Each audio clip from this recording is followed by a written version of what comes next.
Fala, meus amigos! Eu vou fazer um vídeo aqui rapidinho, né, um rápido tutorial sobre a utilização do módulo novo de divulgação de compras para cadastramento das dispensas eletrônicas com disputa. Essa foi uma mudança recente nesse último final de semana.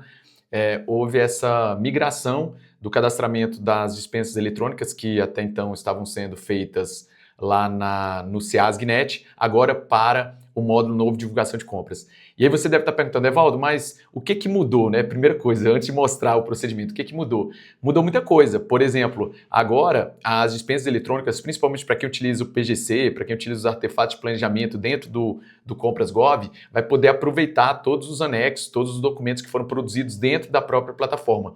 E mesmo para quem não utiliza os outros módulos do Compras Gov para preparação na fase de planejamento das suas contratações, tem novidades importantes, como por exemplo a possibilidade de agrupamento dos itens. Agora a gente também tem a opção de utilizar a dispensa para um registro de preços, desde que você obviamente tenha cadastrado uma intenção de registro de preço, mas nesse caso agora para esse tutorial eu só vou te mostrar, né, de forma mais simples, rápida, como cadastrar uma dispensa eletrônica utilizando ali, né, de acordo com o passo a passo, utilizando o sistema Compras Gov. Eu já estou aqui, né, eu vou até voltar um pouquinho. Olha, essa é a área de trabalho, né? Loguei no sistema, estou aqui na minha área de trabalho. Primeira coisa, eu posso vir aqui em criar, né? Eu gosto de vir aqui, tem outros caminhos, mas eu acho que aqui é mais fácil. Criar novo divulgação, ele me dá a opção dispensa de licitação, que é sem disputa, dispensa eletrônica e inexigibilidade. Vou selecionar aqui dispensa eletrônica, me leva para essa tela. Nessa tela eu consigo acompanhar as dispensas que estão aqui sendo cadastradas, que estão na fase de andamento, que já foram encerradas, mas o que nos interessa é nesse canto superior direito da tela aqui, olha, criar, botão criar. Então vou clicar aqui e aí vejam, aparece aqui primeiro o título, né? Então vou colocar aqui, compra de luvas cirúrgicas, olha, já até apareceu aqui a opção para eu poder preencher, compra de luvas cirúrgicas, perfeito. Então vamos imaginar o seguinte, compra de luvas cirúrgicas é categoria de bens. E aí eu vou colocar datas estimadas aqui para o início e para o encerramento da minha contratação. São datas, como o próprio nome diz, apenas estimativas, né? Nesse caso da descrição do objeto, eu iria copiar, provavelmente, o texto do termo de referência, né? Mas aqui eu vou digitar rapidinho, aquisição de luvas cirúrgicas, justificativa, você não precisa colocar justificativa se você não for um órgão CISG. Veja, tem uma explicação aqui quando você clica no ponto de interrogação, mas nesse caso não é obrigatório, né? Você que não utiliza, como eu não utilizo o PGC, vou deixar em branco e vou aqui para concluir. Observe que automaticamente eu sou direcionado para aquela tela anterior e agora eu já sei que a minha contratação é número 9, né? 30.001 é o número da minha unidade compradora, número 9 de 2025 é o número da minha contratação. No canto, deixa eu voltar aqui, no canto, na parte direita, do lado direito aqui dessa contratação número 9 de 2025, já tem o botão para editar, né, edição. Então aqui eu vou basicamente preencher dados básicos, itens, anexos e responsáveis. É bem tranquilo para quem já cadastrou inexigibilidade ou dispensa sem disputa, não vai ter nenhum tipo de dificuldade. Mas você que nunca utilizou, vejam, eu vou colocar aqui justificativa de não ser planejada. No meu caso, vou colocar órgão não CISG, porque a gente não utiliza os artefatos, o plano de contratações, é um PGC, aqui dentro do próprio sistema Compras Gov. Número do processo, vou colocar o nome do meu processo administrativo, tipo de contratação, vou selecionar dispensa de licitação, fundamento legal, aqui eu preciso dizer qual é o fundamento legal. Então no botãozinho de edição aqui do lado direito, eu vou clicar e eu vou clicar novamente sobre a Lei 14.133, ele abre a opção do artigo 75 e eu vou escolher o inciso. Nesse caso, a gente vai contratar com base no inciso 2, tá? Título de exemplo, é claro. Então, selecionei aqui e clico no botão salvar. Bom, ao salvar, e ter optado pela hipótese do 75.2, ele vai me dizer aqui, modo de disputa. Aí eu vou selecionar, nesse momento, dispensa com disputa, tá?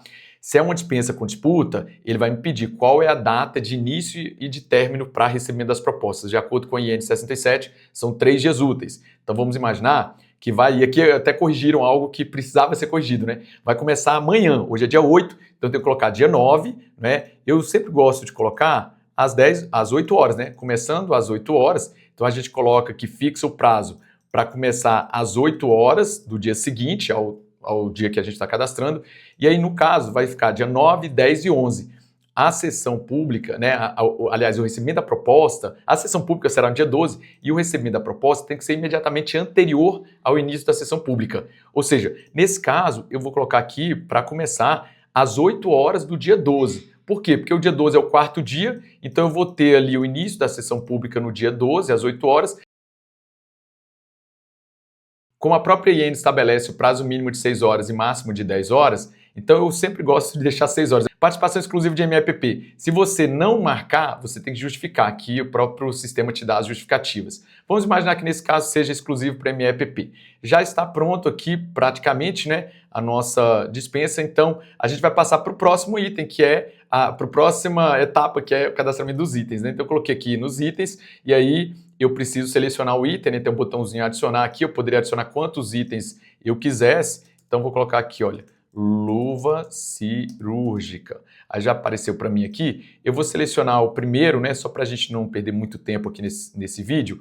Ele me pede a unidade de fornecimento, já está sendo proposta aqui o par, né, e o valor unitário. Vamos imaginar que seja R$3, né? Vou salvar, automaticamente o meu item fica lá naquele carrinho, né, a parte superior aqui da tela. Se eu quisesse cadastrar mais itens, para de repente formar um grupo, poderia, mas nesse caso eu vou mostrar para vocês de uma forma mais simples, né? Olha, cliquei no carrinho e aí aparece para mim, tem o botão adicionar itens no divulgação de compras, no DC. Então clico, adicionar item, ele pede para que eu confirme.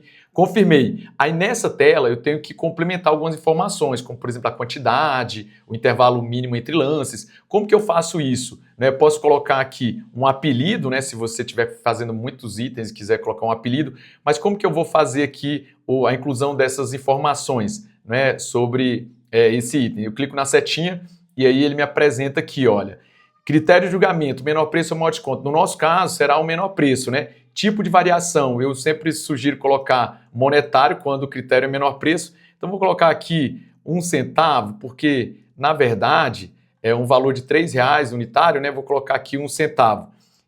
Adicione aqui o detalhamento do item, acho bem bacana esse campo, porque você pode copiar o que está no seu termo de referência e colocar aqui para ficar exatamente igual ao que está lá no termo de referência. E aí você pode salvar aqui e vem em local de entrega.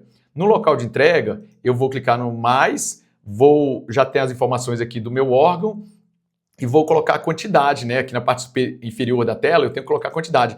Vamos imaginar que seja 10.000 unidades, né? A R$3 vai dar R$30.000, o valor estimado total. Então clico aqui em salvar, aí vejam, eu coloquei detalhes do item e local de entrega. Fechei aqui a parte do item. Se eu quisesse cadastrar mais itens, eu poderia vir aqui em adicionar. Enfim, era um procedimento bem simples, baseado no que eu já fiz. Mas para a gente poder finalizar o vídeo, né, eu venho aqui em anexos e seleciono, como eu não sou um órgão que utiliza o PGC, os artefatos de planejamento, vou colocar aqui anexo, anexar. Então vou selecionar aqui um anexo, pode ser um aviso de contratação direta, pode ser um termo de referência, né? E aí eu seleciono o título e vou pegar aqui, por exemplo, um documento que está aqui no meu computador, clico em anexar, já anexei. Aí para finalizar só venho aqui em responsáveis, é bem rápido, né? Bem simples, vem em responsáveis e aí tenho que adicionar no mínimo 2 responsáveis, um responsável pela contratação direta e uma autoridade competente. Quando eu clico no botão adicionar, ele mostra para mim, olha, quero o CPF, então vou colocar aqui o CPF, e-mail, né, função, nesse caso vou colocar aqui responsável pela contratação direta, adicionar. Na sequência eu tenho que adicionar mais um, né? Eu tenho que colocar a autoridade competente. Então vou colocar aqui um novo responsável, nesse caso vou selecionar a autoridade competente. Pronto, coloquei dois responsáveis, né? Um responsável pela contratação direta e outro que é a autoridade. Amigos, terminei. Quando eu clico aqui em concluir, ele vai pedir, me perguntar se eu quero salvar, dou um OK. Tem um resumo aqui do que eu cadastrei, né? Os responsáveis, os anexos, os itens, né? Nesse caso só foi um item, e os dados básicos da contratação. Tá tudo certinho, já quero mandar para o PNCP divulgar a contratação. Ela vai para o PNCP agora, né? Olha, sucesso ao divulgar o processo de contratação. Fechei. Nesse caso, quando eu clico aqui nessa tela de controle de acompanhamento, na parte de contratações em andamento, eu já vejo a minha dispensa 9 de 2025, ela está em divulgação. Aí tem uma coisa até interessante, quando eu clico aqui, olha, visualizar a contratação, aí ó, a publicação está sendo processada, mas ela já até está lá no módulo de treinamento, obviamente. Quando eu clico aqui no ID da contratação, ele me leva lá para a minha dispensa eletrônica, está processando aqui, a dispensa eletrônica que já está, olha, vejam, já está aqui no PNCP. Só estaria recebendo, obviamente, a partir de amanhã as propostas, a partir das 8 horas, até o dia 12 às 8 horas, e vai finalizar exatamente às 8 horas, termina o período para recebimento de propostas e começa a sessão pública de lance, que vai ter uma duração de 6 horas. É bem simples, muito bom, muito intuitivo o sistema.